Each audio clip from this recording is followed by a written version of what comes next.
Hello, you wonderful people, and welcome to another episode of Super-Fanta-Fi. This being a show about TV shows of the supernatural, fantasy, and or science fictional genre. For today's episode, I'm going to talk about The Witcher Season 2, Episode 7. Great episode, a lot of really interesting things went down in this episode, so let's break it down. First and foremost, let's start off with the Nilfgaard type side of things. Well, things are not looking great for Fringilla as, her power and her control over everything is slipping away. Truth be told is, maybe it wouldn't have slipped away like this if Cahir had never returned. I don't know. It probably was only a matter of time anyway, because a lot of the people who had disdain for her being like, oh, you're not the commander, that was already there. It just gave them more voice now that Cahir was back.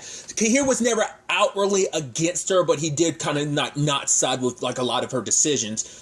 And so they're trying to tell Fringilla to basically know her place in the grand scheme of things, because they're saying, right, we've let in so many people, not just elves, but a lot of people have come here, the Sintra, and we could be letting in so many spies, which, truth be told, is they're right to be suspicious, because there is a spy amongst them, Dara.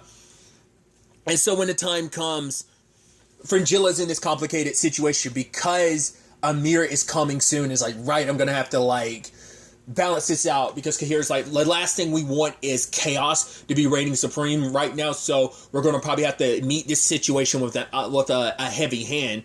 And so to the point that any suspicious elf or whatever, it's there's one person that was I was just looking for food, and Fringilla didn't say anything, didn't stand up for her, didn't even agree with the guy to kill her. He kills her, and it seems like she wasn't the only one. They'd already killed 2 previous people, and he's know your place, you think you're a commander or something.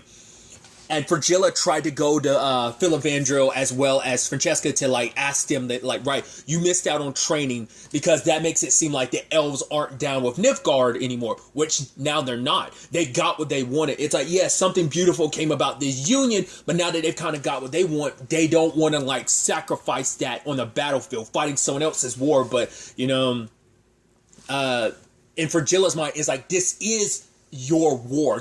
We're all, because she still believes, at least she used to believe that, right, them going across the continent like they're doing is right, it's all for the greater good. We're going to shape this world into a better world.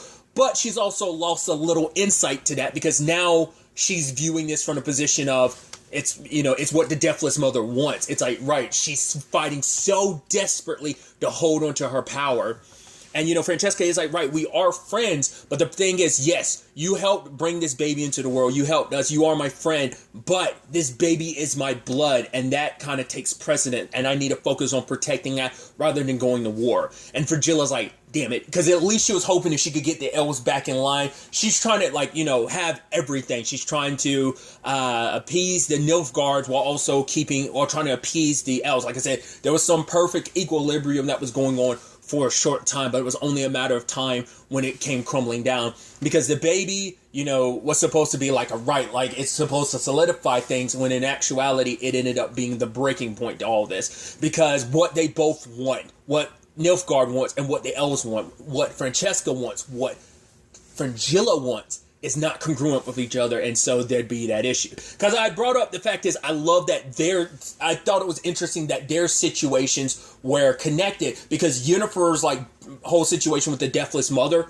it's its own thing, it's a separate thing, but this, their stories were collided for a reason, because the Deathless Mother knew that their wishes would collide with one another. It is interesting too, I didn't even think about that at the time. It's it's the 3 wishes of a djinn or a genie. So once again, always be careful what you wish for, and because you always gotta be careful and read the fine print type of situation.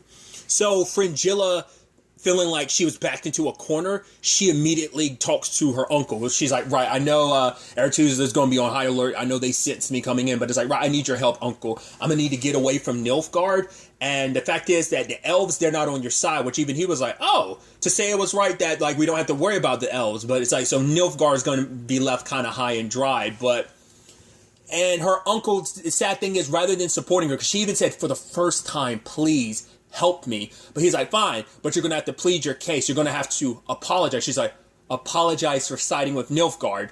The fact of the matter is, you guys sent me to Nilfgaard in the first place, so it falls on you. But it's like, no, your allegiance should have always been to Aretuza, but you went off. All right, we'll forgive you. The fact of the matter is, there are those with power, and then there are those who need to learn their place. And it's like, you now went out there and saw that there's no place in the world for you. It's like, in that moment, because like she tried to speak what Francesca said of like, right, we're blood, we're supposed to have each other's back. The problem is, though, he doesn't have her back, you know, because him, like Stregobor, only looks out for himself. It's like, right, they've only got their best interests at heart, and it's like, right, he's, you know, in that moment, he made a grave mistake. It's like, if he had extended an olive branch, if he had been loving and helpful to Fringilla, families kind of turning against each other, rather than being there for each other, like, probably could have prevented what happened. And Fringilla came back. Woo! She got her revenge. I was just waiting for her to put Home Dude down, because like, that main dude, he was the main one talking mad shit. And I was like waiting for Fringilla to finally put him in his place. It's like, right, you want a more like stern hand? All right. Ooh, this paralytic, and I'm gonna go one by one as I kill you, stabbing Home Dude in the eye, because she's like, right. Even using a lesson she learned in our Aretuza, like she's like, right, I kind of hated that place, but it allowed me to know, like, oh, how to poison someone with nightshade, this paralytic, as well as how to hide it in the mead. And it's like, right, when someone tries to when a weaker light tries to like snuff out yours, you don't just sit there and take it. You know, you fight back. Slowly goes around killing everyone. And she even says, Kahira, I will never know whether you are actually ever going to like try and betray me. But, you know, it's like, I could kill you right now, but no. Amir I might as well leave Amir's most trusted person alive. You will sing my praises to Amir about how I rooted out the traitors in Nilfgaard. So you get to live, buddy. And it's like, right. In that moment, it's, you know, he underestimated her. And who knows in the long run whether he would have had her back or not. I think he potentially would have, but he also, he didn't never fully have her back. He always questioned her and was like, no, it's time for me to put you in your place. So that pain, feeling like she finally felt like she was in a position like, this is where I need to be. This is where I get to be my own person. And now it's like, right, betrayed by everyone. It's like, all I've done is helped you, and you couldn't return the favor. So I'm going to put you in your place. That in itself is actually kind of a theme of the episode a little bit too. Like I was saying, like that kind of everyone's kind of looking out for themselves to some extent and not really looking out for everyone else. I mean, Dara actually had a change of heart. He was looking after him out for himself, but he got tired of it. Like he's like, I'm not going to have any allegiances to Ardain or like even my connection to Cirilla, like kind of throwing that aside too, because like, no, they're elves and this is what's important, but it's like, you probably should care a little bit more about the Ciri thing, but you know, whatever. The fact is that he's just tossing that aside because like these people are like he's never seen such celebration, you know, and it's like, right, the elves coming together and like, here I am, people are dying because they're trying to find me. So he's like, I'm done spying. I'm going to like do everything to protect this hope. I won't let the hope of the elves die out because it's too important. This is the building block necessary to keep going forward. But sadly, Dijkstra talked about the fact is that he has other contingencies, so he has other spies, not just Dara, and one of those spies ended up killing the baby in his crib. I'm like, that's some next level stuff, because he's trying to spark stuff, because as he said, Bedlam will work to their advantage, is actually a good thing, because basically now they got enough information to know that Nilfgaard and the elves weren't on the same page anymore. Now it's going to seem like a Nilfgaard did it, a Nilfgaard soldier did it, and now they're going to be, you know, now turn your enemies against each other, and that's going to make it that much easier for Ardain to like sweep in and claim Central for themselves, because they're still under the impression like, right, if we get Cirilla first, we will have claim to Central, because once again, like only a small pocket of people know the truth about Ciri and her power and who she really is. Which, speaking of that, obviously Triss told to say everything, and even she didn't tell Vigilforts everything, which I was kind of like, I'm kind of glad you didn't. Him killing that guy in the season finale that was on their side just made me kind of go, not too, I don't know whether that was like a thing of like, oh, I'm showing you mercy because you being captured, like you'll be put through the ringer if I don't, or is it just, you know, I don't want to take the chance that you might be captured and tapped for information about us. So either way, it's just like ever since then I just haven't he hasn't sat right with me, because he does seem like someone who is kind of out for himself. Sadly, like Tisea ended up confessing everything to him about Siri. Not everything, because I guess Triss didn't tell her everything. Because Triss and Tisea had this bonding moment of like, right, like she's like, while I was away, and Temeria, like she was like, I miss this sound of like a certain birds or whatever, and they were having this moment because she kind of felt like, yeah, I'm finally like able to be home again after everything, and it feels good being able to bond with what is essentially her own mother, with Tisea, but not in a literal sense, but in a figurative sense of like how Tisea kind of fills that role for everyone at all the girls at Aretuza. But she betrayed Triss by telling Vilgefortz everything, because I guess now at the time Triss didn't know like, oh, that Ciri was at Sodden, and it's like, yeah, I actually met her. She was at her and Geralt were there looking for, and it's like Yennefer. It's like, because I guess Triss didn't put it together. Like, right, she knew about their connection, but didn't realize like, oh, that was that. Because I guess it's like, oh, she knew like, because there was also that thing between her and Geralt, but for a bit, like how she was feeling a certain way. But I'm thinking like now she realizes like, oh, like Yennefer's the one he cares about. So, and but yeah, Vilgefortz is saying like in everything is for the greater good, because it's like, right, if we get Ciri's power, we could end all wars. It's like, once again, yes, you may have altruistic reasons for doing what you're doing, but you're still using her as a tool. She's just a means to an end to you. But also, it's like, who's to say? Like, absolute power will corrupt, absolutely. And it's like, you think, because also, like, what Ciri is meant to wipe out everyone. You guys are mages, but you might be mages and stuff like that, but you're still human. You're going to get clapped just as hard as Nilfgaard and anyone else that's human. I think that's kind of something to kind of keep focus on, but to say as like, right, I don't want to cause any more harm to my girls. I mean, there was already so much death and destruction at Sodden. She already lost so many, and it's just, it's like she got some of her girls back, but and each of them has their own bruises and scars from it, and she doesn't want to put them in unnecessary danger. But it's just kind of like Vilgefortz is just like, right, like I trust you, and I wish you'd do the same. Like he's trying to make her feel bad about like not being more forthcoming. And I'm like, yeah, Vilgefortz kind of showed his hand. Like the fact is, he kind of snapped at you like that, but it's almost like, can't you see this is for the greater good, woman? Kind of had that type of feel to it. So I'm not quite sure what Tisea is going to do in the end, because she also pissed off Triss, because Triss was like, oh, I'm not going to trust you. You blabbed your mouth about everything. It's like, that was supposed to be between us, but she did try to tell Vilgefortz, give us time. Like, this is why I didn't want to tell you, because I knew you'd try to jump the gun on this.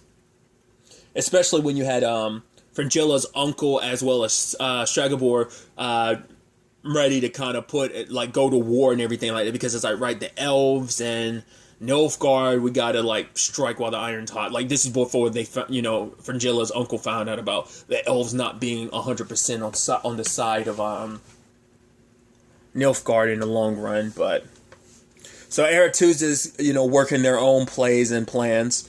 At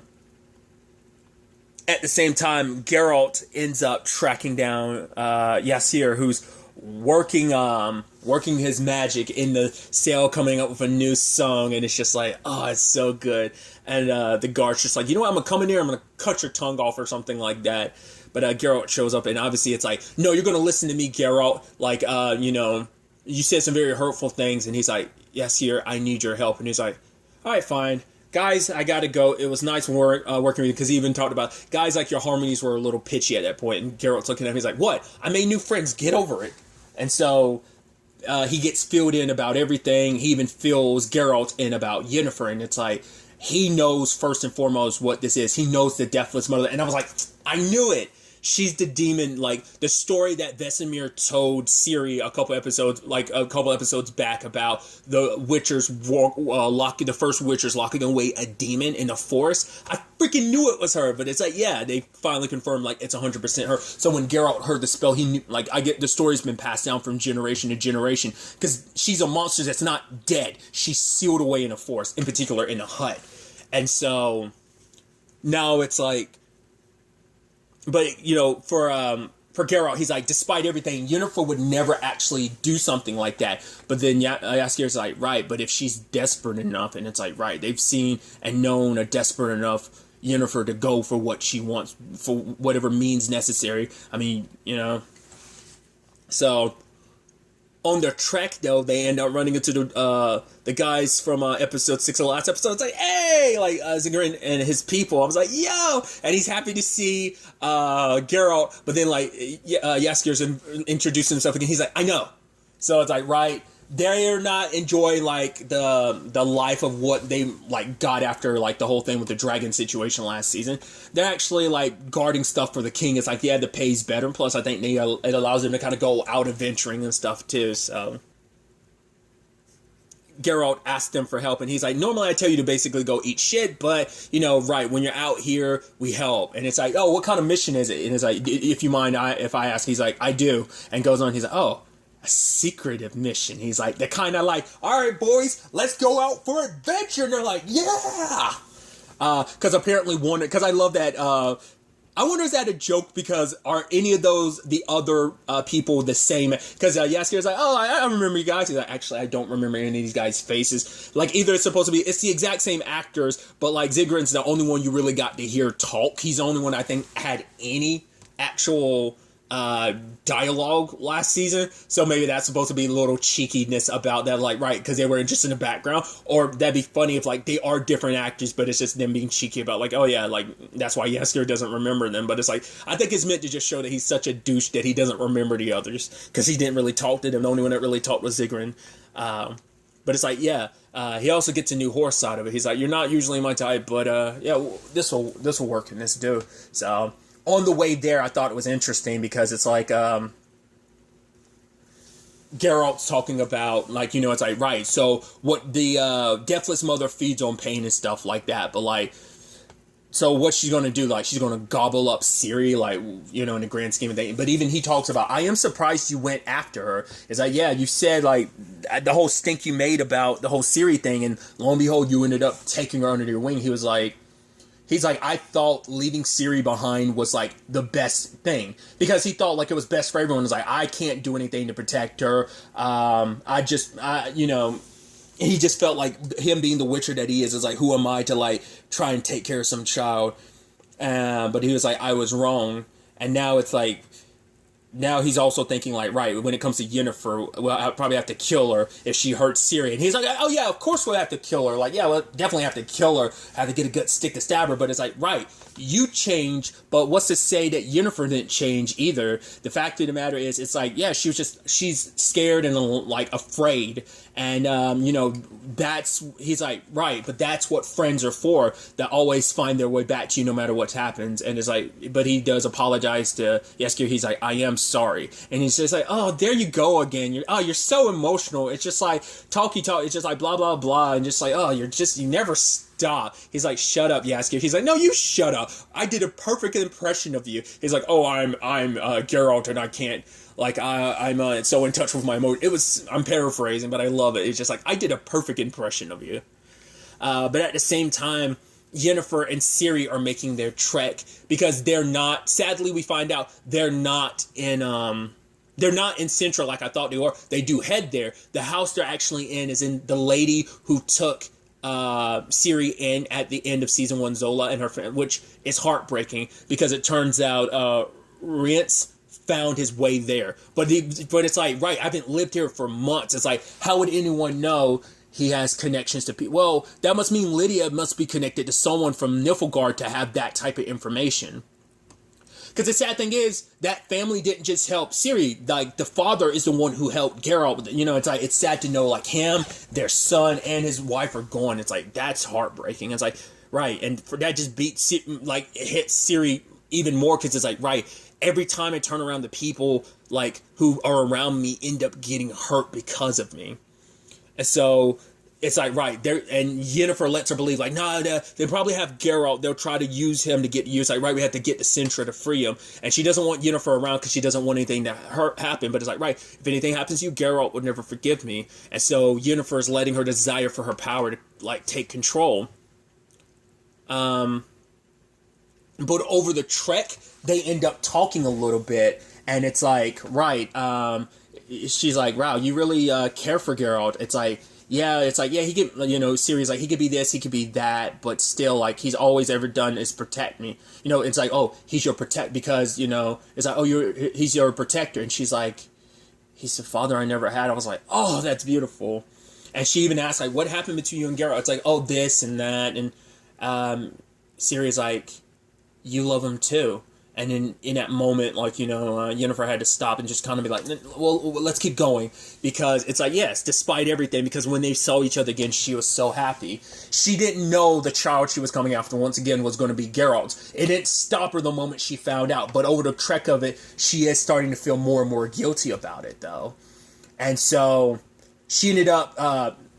like, the bridge to get across was messed up, so she's getting Ciri to use her powers, and it's like, right, she was on her way there until, like, she started bleeding from her eyes, and Yennefer was like, no, Ciri, stop, we'll find another way, because, like, at that moment, it isn't just like, oh, I need you in one piece, it's like, no, like, I just don't want anything to happen to you, because I don't want you to be in pain and suffer, because it was actually an interesting conversation that they had at one point, where... I want to say, no, it's later on. I'll save it till then. But Ciri was so frustrated that she just like, fuck, and like ended up teleporting them across without having to make an actual portal. And it's like, okay, that's one way to get across. So, but they continue their trek. And when they actually get there, it's like seeing Sintra the way it is, because she hasn't seen it since she fled from Cahir. And it's like, yeah, that monolith, yeah, that was me. It's like, wait, you did that? And it's like, yeah. And then she's talking about, right, when we get in there, like, if we get separated, Ciri, I need you to remember your power comes from within you and everything. And it's like, yeah, that's kind of all you need. But she's like, I want to believe you. But the thing is, you with your magic, you had control of chaos. But she's like, for me, chaos controls me. And so she's scared. And when the time comes, they're getting closer and closer. And I guess Ciri could tell something was up. And so maybe she just instinctively, or she was just trying to, like, something happened. And in that moment, she touched Yennefer. And she kind of puts a protective barrier around him where it's like, she hears Ciri's Yennefer's like, right, you can turn back. If you're scared, you can turn back. And I think that speaks volumes in her head, in her mind. Rather than being like, don't do this, it's a trap. She still was like, if you're afraid, we can turn back. She's like, rather than being out front and being like, oh, we can turn back if you want to. But it's like, no, like, wait, like, something's wrong. Like, you're leading me here. And you feel like that. You're still you're trying to get. She's like, I'm sorry. And because I like that, because in that moment, it's like the Deathless Mother's, like, voice is kind of being blocked out. She's putting a protective shield around her so the darkness can't reach either one of them. And in that moment, it's like, right, you were leading me to this trap and everything. She's like, I'm sorry, I didn't know you then. But now that she's gotten to know Ciri and how important it's like, now she even knows, like, how deep her and Geralt's bond is. Like, Ciri's going to go, but, like, Yennefer's like, he's not there. And it's like, well, you lied to me. And she's like, you have to come with me. Let's just go. And she's like, no, I don't trust you. In that moment, she ripples. Her power ripples. And it goes to Sintra and alerts to Niflgar. I think that right there was the final push needed. I think, well, it's a combination of things. I think it's Ciri's pain plus Yennefer's pain. Because she realized, like, she betrayed the person that she loves. Like, it's actually on the other foot, because she felt like Geralt betrayed her with the wish and everything, and now, like, it's on the other foot where she feels like, no, I betrayed Geralt this time. And luckily, Geralt and the others rolled up. I was like, yo, those Ziggurat and his boys are putting in work, dude. They oh, go for the kneecap. They like hit a hammer to one dude's chest, like a weapon to a dude's chest, and then like hammer the other one, stab the dude through the head. It's like, yo, they put in some work to take everyone. I love at one point they decapitated dude, and Jaskier ends up catching the guy's head and just tosses it down. And I love that Geralt's just there with his sword to Yennefer's neck. And it's like, and I even love Ziggurat's like, is that yours? Is she yours? And then he gets closer to Yennefer, and he's like, mine. I was like, oh, that's so sweet. Went full-blown Papa mode. It's like, right, get back to Kaer Morhen. It's like, what are you going to do? He's like, I got a monster to slay. And, Yennefer's apologizing. She's like, I'm so sorry, Geralt. Because it's like, right. Because she admitted, she's like, right, I was so obsessed with getting my power back. She was scared. Like, who am I without my power? She let that fear drive her. Once again, it's like the deathless mother whispering in her ear, like, promising to give. Because she didn't think much of it. Because it's like, right, if this was some other girl who'd care. But the fact is that it's someone that's important to Geralt. But once again, that's what makes the pain resonate that much more. Because, like, for Geralt, it's like, you did this, like, you were going to sacrifice her to the deathless mother for your power, for your selfishness. And it's like, right, say the words, and they go there, but by the time they get there, the deathless mother already got released, because she's been born new again, because all the pain, she's already fed on enough pain to be satisfied. And I thought she was just going to be free, but it turns out she's found herself a new host in Ciri. Ciri is the ultimate weapon, and now it's like, right, if that power got in the wrong hands, and that wrong hand is the demon that is the her, and then we see in that moment she's taking control of Ciri. So Yennefer, it wasn't just Yennefer, Francesca as well as Fringilla, they all played a role. They all were the trifecta necessary to kind of put this situation in. I was like, right, they were so busy trying to get what they wanted in the end that, once again, she played them like a fiddle and manipulated them to get what she wants. And now she has Ciri. She has all that power. She's been born again and she's free. So I think that's like how she used the pain to basically destroy herself. And basically she found, she gave herself a new life in the form of possessing. She just turned herself into energy and now she possesses Ciri's body. I don't think he's going to have to kill her, but now he's going to be in a situation where the only way to save the day might be having to kill Ciri or even lock her up again. But I think this still will go back because I haven't watched it, but I saw what the next episode is called. The season finale is called Family. And I think that's going to be the ultimate thing. Because I said it before, I think the missing piece for Ciri is Yennefer. Because Yennefer is a mage, so she can help Yennefer learn to control all this. But it's also right, like, Geralt plays the role of a father, and I brought up, like, Yennefer kind of playing the role of a mother is kind of interesting, once again, because the actresses aren't that far apart in age, they're only 5 years apart, but also it's like Yennefer has been, like, the same age perpetually for, like, decades. So there's that element to it, but I think that's what it's supposed to be, like, this family, like, Geralt alone won't be able to reach Ciri, but I think with the Yennefer's help, he can, and it's like they can actually be a family, and because that's the missing piece to all of this, is a family, because she's been searching for a family, one after another, trying to, like, she tried to become a Witcher to escape everything, but also had the power to kill Cahir, but it also, she could be amongst the Witcher, she could be more like Geralt, but it's like, no, you are perfect, you are perfectly great the way you are, you're extraordinary, and he wouldn't want her to change, he'd only want her to be herself. Because even Nanika had told him at the beginning of the episode, like, had told him that, like, him alone wouldn't be enough. But I think Yennefer's going to play a role. I think it will be her ultimate redemption in the grand scheme of things. So, like I said, next episode's the season finale, so it's definitely going to be interesting to ultimately see how the season ends up getting wrapped up. But really, that's all I'm going to talk about. Till the next time we meet, be happy, be safe, live life to the fullest, and enjoy it. Good day and goodbye.